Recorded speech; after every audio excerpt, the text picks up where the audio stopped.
So, it's almost 12:30, and I've been trying to sleep. Yeah.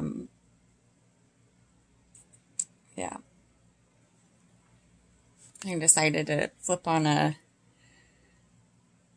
podcast interview thing about autoimmune disorders, and they're talking about lupus.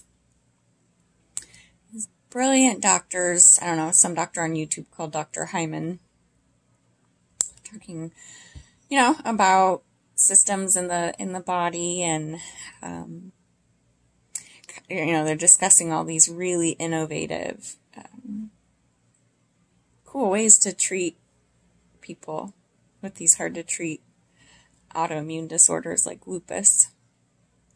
They're using things like massive dose of intravenous vitamin C at large levels. I guess when you use it that way, instead of becoming an antioxidant, it becomes I can't remember the term. I had never heard it before. I think it was a pro-oxidant. And, they talked about using naltrexone, which is Narcan, which is the medicine that we can put into the human body and block that opiate receptor system, which isn't just what gets us high when we take opiates. It's also something that's involved with, feel-good chemicals and our own natural pain response and our stress response.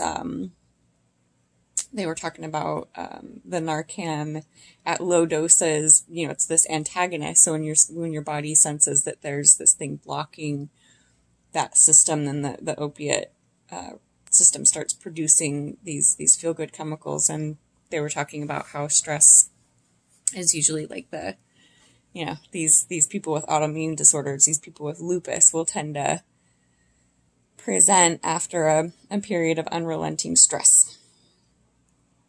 And it just, for a while I was able to just appreciate, having my brain stimulated and really enjoying listening to these people who are curious, and they're curious about the human body, and they're really excited about how the use of medicinal mushrooms, they're trying all these crazy things.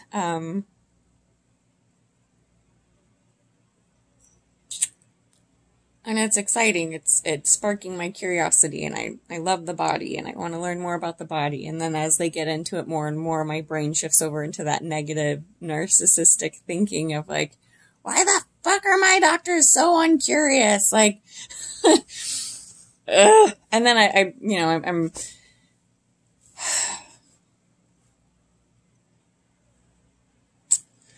so something occurred to me. I'm going through, this, I'm needing to skip feeling like I need to skip a dose and trying to sleep and not being able to sleep and feeling pretty activated. And it occurs to me, I've been tracking, when I have a menstrual bleed, so that I can kind of start to get a feel for, if I get a real cycle back, what that is going to look like, so that we can plan. I don't know. For when to keep tampons in your purse. I don't know. I like to know. I've been tracking, and like I said in the video where I kind of talked about some of those health things and the way my body responds funny to birth control and supplemental estrogen, I said that I am cycling, and it took a while. And the thing I didn't say is that, I'm bleeding every 18, 19 days, and that's not a full cycle. I don't know for certain. The research that I've done basically tells me that if you're bleeding that often, you're not ovulating. But this month, I'm on day 23, and I still haven't bled. And a few days ago, I felt the metal schmerz, I could feel the early cramping, and when the bleeding didn't start, I knew it wasn't because I was having an early bleed. So I think I may have actually ovulated this time.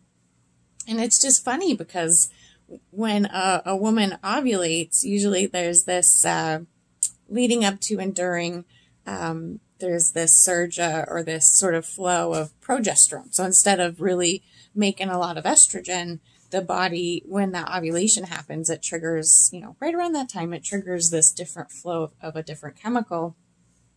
And what the progesterone is supposed to do, because estrogen's a feel-good chemical, we get bitchy people like me in menopause that, there's a reason for that. There's a lot of calming, anti-stress, and just all around feel-good feeling, things that come from estrogen.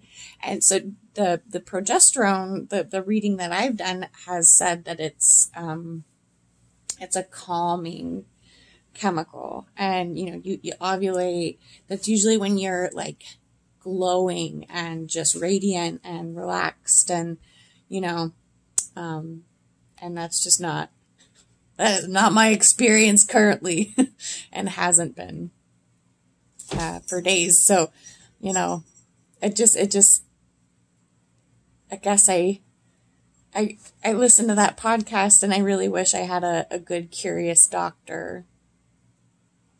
I more or less, I love this weird body of mine and I want to keep it okay. I want to do nice things for it.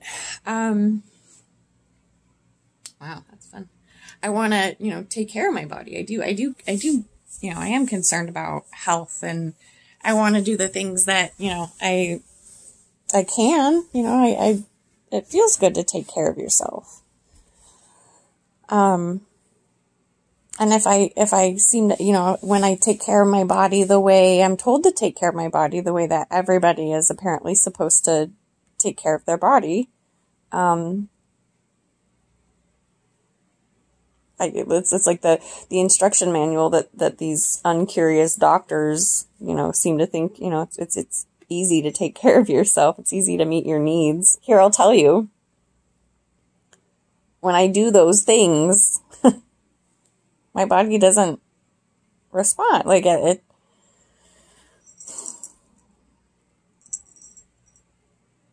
trying not to pour me, trying not to go there with it, but I do have to admit that listening to that interview was wonderful for about the first 20 minutes, and then I had to get up out of bed and like grab my phone to change the channel, and then it was just sort of like, well, give me a minute, like I need to get this out, because it's infuriating. There are all these curious people in the field, but you're still going to get a job, and you're still going to be put in the position of where you get to decide who's sick enough to like need your services and goods. Like you and your ego and your narcissistic bullshit get to make that judgment call. Whether or not you should get that job. You went to school, you jumped through all the hoops, you paid all the money to sign the piece of paper, you're going to get the job. That's a lot of power. People are trusting you with telling them what their needs are. It's a lot of power.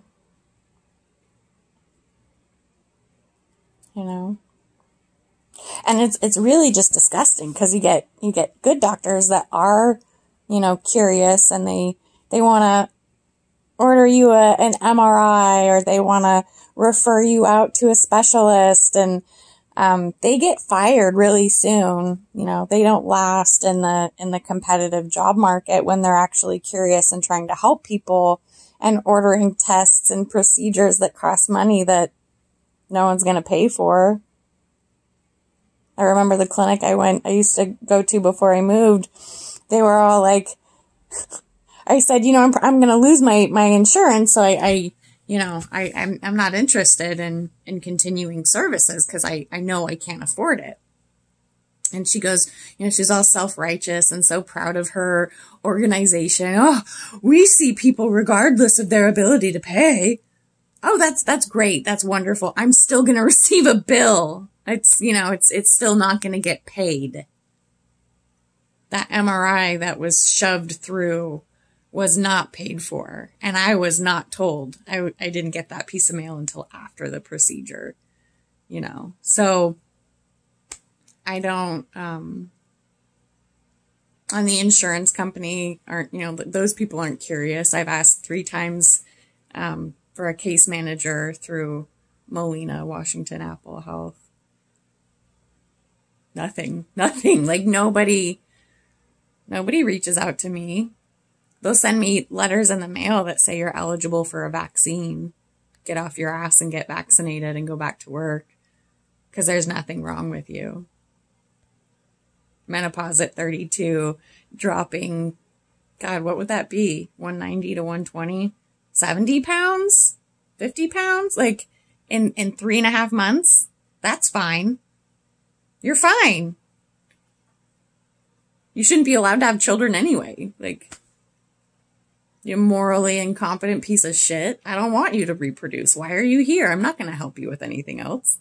And it's, I don't care if your body functions. It's good that you can't ovulate. It's good that you can't reproduce. You're disgusting to me. That's what I'm being, you know, and I'm not terribly worried about pooping out a bunch of more people on this planet. That's not my main concern. The main concern is, why did my body drop 50 pounds, 70 pounds? 9, 5, 6, 7. I guess it would be 50. Anyway. Why did I drop weight all of a sudden? Why was it all of a sudden impossible for me to keep food down for so long? Why, before the IUD came out and before all the weight fell off, why was I having postcoital bleeding nowhere near my cycle? Why does progesterone turn me into a mess that, you know, you can call it mania, but when you look at it closely enough, it's not. If I was a doctor, like if I had the pleasure of going to school and learning and being in the loop and learning about these systems and the beautiful human body, and if I had the opportunity to get my hands in that and my brain all over that and study that, do you know how fucking curious I would be? Every opportunity I got, I'd be blowing the hospital's money all the fucking time. Like, no, I'm not going to sit here and tell you what your needs are. I'm going to study the shit out of your entire body to figure out what your needs are. And you're going to help me. Like,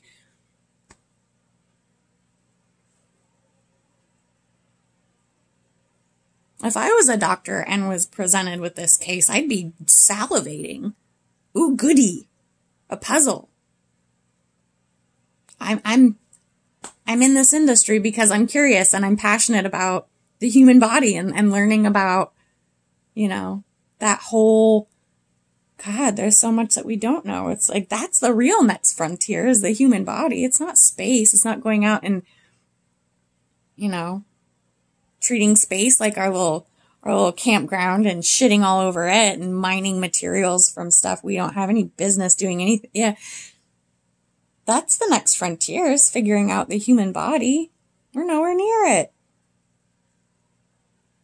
And I'm not getting a vaccine that contains genetic material of a virus that fucks with the brain, that fucks with the nervous system, until I know all that is fine. Nobody has been curious enough to look and say, it's okay. This is what happened and it's not happening now. You're okay.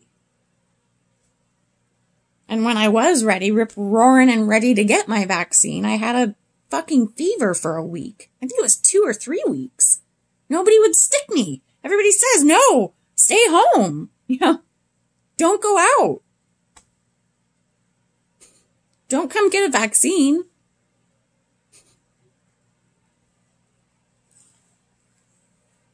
And now all of a sudden it's, you know, we won. So no matter what could or isn't wrong with you, you're safe. There's no actual data to say, you know, definitively if this medication is going to, you know, fry your already fucked up immune system, your already fucked up hormonal system, your already fucked up brain systems. Like, there's no definitive way to say that you're going to be okay and you're not going to suffer any kind of psychosis or any kind of, you know, these people don't even know how to administer the vaccine. You know, there's instructions that come with it that say, don't worry about pulling back on that plunger because there are no big veins anywhere near where you're putting that. If you go look at your copy of Grey's Anatomy at that part of the body, there are. I just watched a talk given by a doctor in the UK. Shit, I can't remember his name. I'll try to put him in the description. And, you know, I don't agree with everybody needs a vaccine right now and hurry up or you're gonna, you know, you're what's wrong with the world unless you go out and get a vaccine. Like, I don't agree with that part of what he has to say, but he's a very curious, he's a passionate guy. He's passionate about what he does and making sure to provide correct information. And he's pulling out his Grey's Anatomy, you know, because he's a good doctor and he has one that he can reference. There are veins and you have blood clots and you have a lot of really nasty stuff that happens when you put that particular vaccine into a vein. I mean, that's just little. That's just a little fuck up. But that's a big deal. And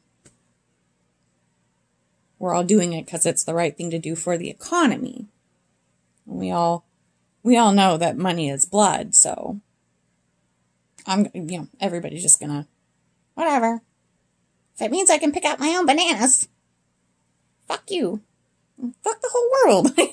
Right? Like, catch up or die. Like, nobody's gonna bat an eye. They're gonna have a great time sitting around the water cooler behind closed doors bitching about the morons who haven't been vaccinated yet and how they're the scum of the earth. What's wrong with them, you know? Let's discuss what somebody else's needs are for them behind their backs. Because that's helpful. I had to stand in the shower for like 25 minutes, but no, it's probably too much electricity and shit. Be wasteful. I can tell I haven't showered in a while. Had some night sweats last night. Always does fun things with my hair. Kind of like it. I'm kind of into this look. Probably just go to the grocery store like that. Next time somebody asks me if they can help me, can you do my hair? I need some help with my hair.